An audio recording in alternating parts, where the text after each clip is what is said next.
For instance, in the accounts of the Gospels, when we get Jesus on the night he is betrayed, sitting at the Last Supper, and then telling Peter, before the cock crows, you're going to deny me 3 times, then what happens in Matthew, in Mark, in Luke, in John, is that the sequence of events doesn't quite fall out the same, so that when you put them side by side, the only way you can harmonize the account of the cock crowing and of Peter denying Jesus is if you say that the cock actually crowed 9 times.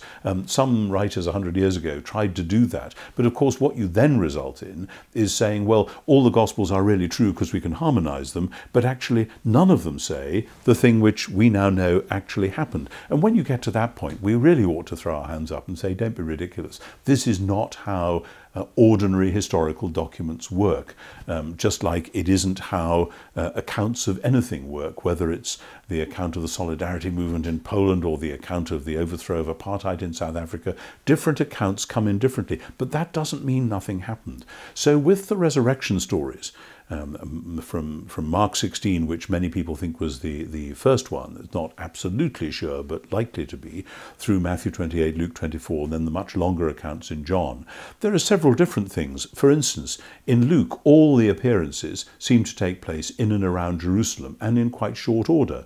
In John, you get some in Jerusalem and some in Galilee. In Mark, Jesus tells the women that he's going to Galilee and the disciples will see him there. So when we put it together, it looks as though there are some appearances in Galilee, some in Jerusalem, but then we say, well, wait a minute, Luke's whole focus in his gospel is on Jerusalem and on the temple, because he's showing how Jesus is fulfilling those great traditions to do with the temple before then in Acts the message goes out into the world. So yes, Luke has schematized it. Luke hasn't told about Galilee appearances. He doesn't need to.